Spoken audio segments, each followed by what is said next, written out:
Listen to AM 560 The Answer online at 560theanswer.com, on the AM 560 mobile app, on your Alexa-powered smart speaker, and on TuneIn, iHeart, and on Odyssey. Now, from the Signature Bank Studios, this is Chicago's Morning Answer with Dan Proft and Amy Jacobson on AM 560 The Answer.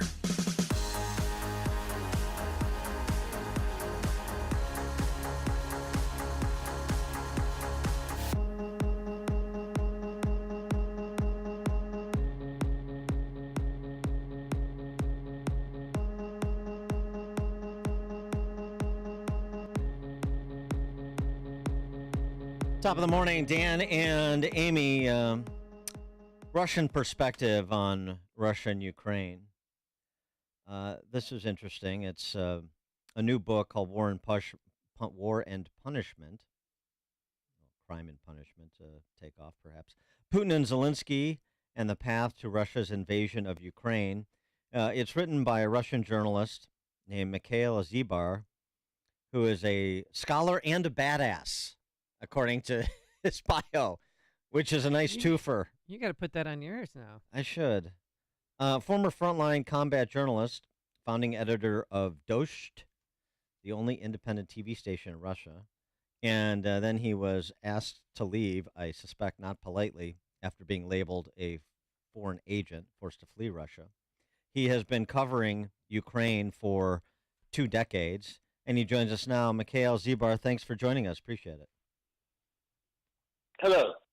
Thanks for having me. I read a review of your book. I haven't gotten to the book itself yet, I'm afraid, but I understand it starts with a guilty plea from you. I am guilty. What are you guilty of?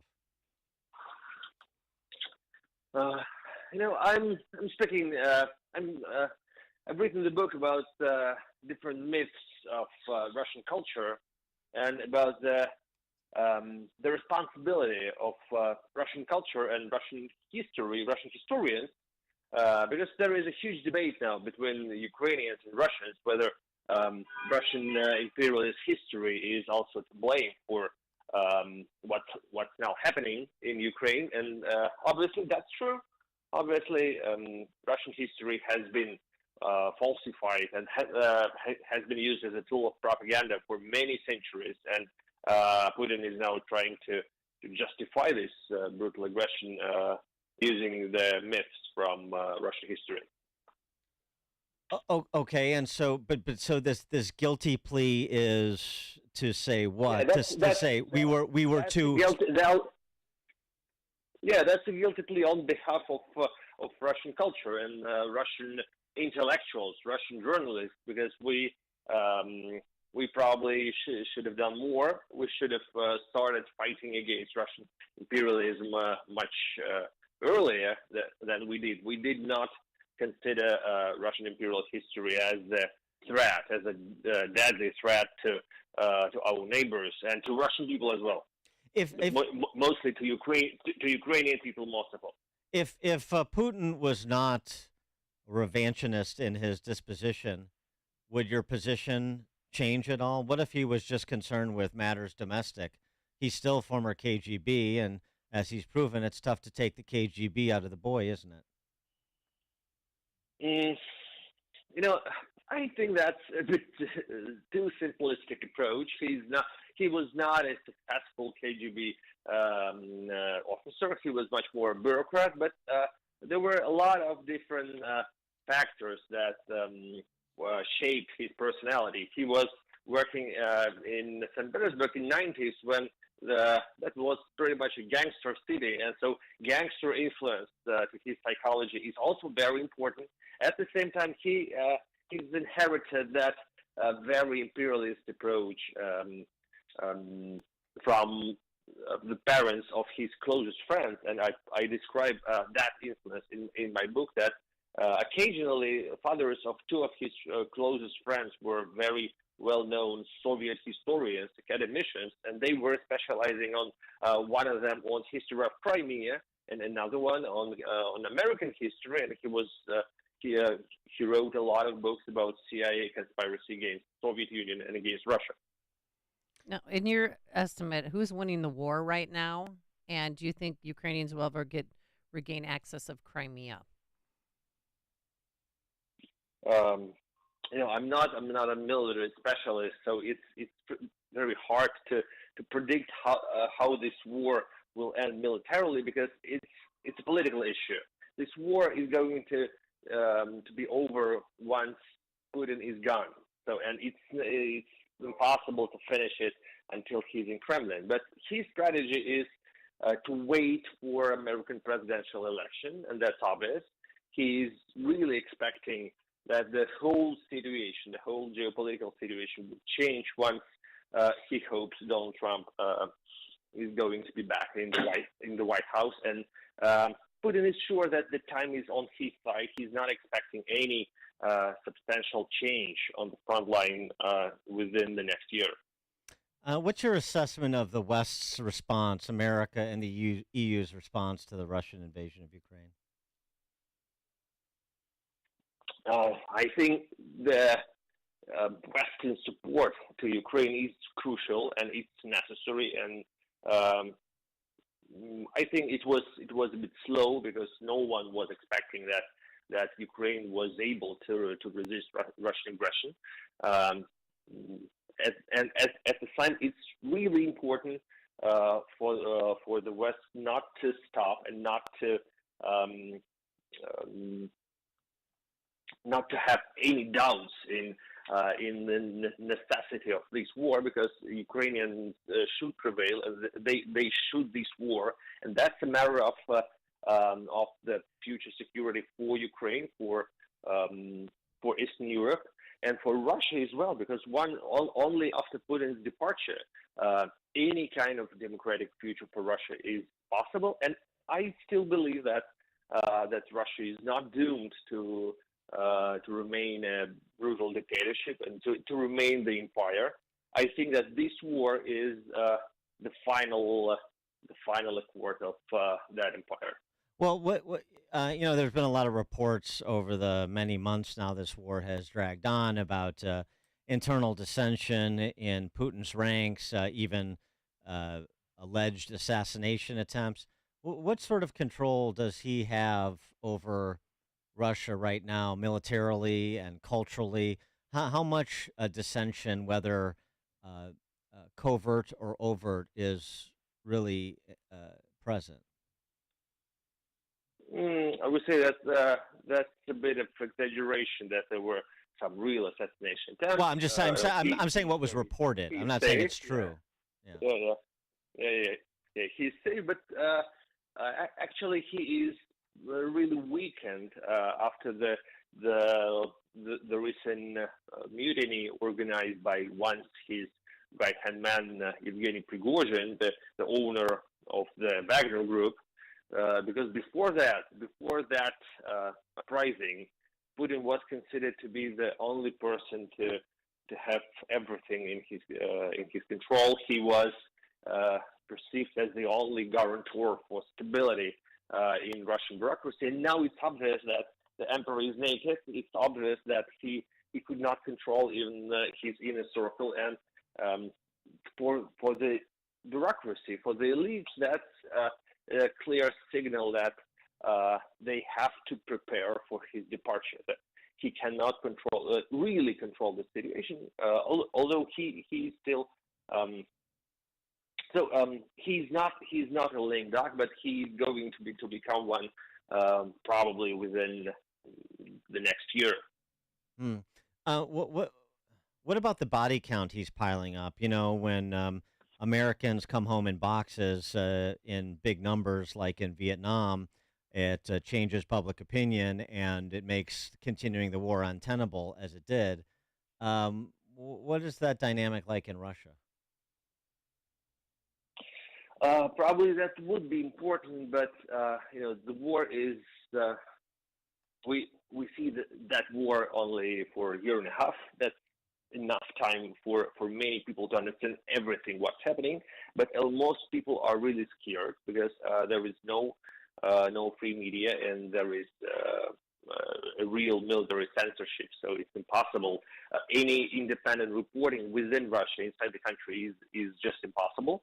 At the same time, the system of conscription is really different from region to region. So most recruits going to the front line are recruited from the most poor and depressive regions of Russia, and they are being paid a lot of money, quite sufficient for those regions. So it's no, the situation is very complicated. There are no soldiers, for example, going to the war from Moscow or St. Petersburg or other successful regions, but from far regions in Siberia, quite a lot. So it's very uneven, and probably the reaction in the public opinion is going to be very uneven.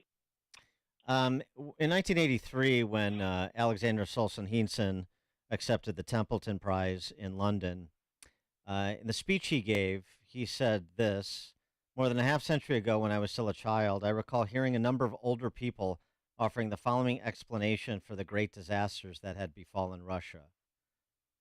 Their explanation: men have forgotten God. That's why all this happened." And he said then in 1983, from the ruinous Bolshevik Revolution to the present, the existence of the Soviet Empire at the time, he said, I'm quoting him again, "I could not put it more succinctly than to repeat, men have forgotten God. That's why all this has happened." Is that still a salient observation about Russia today?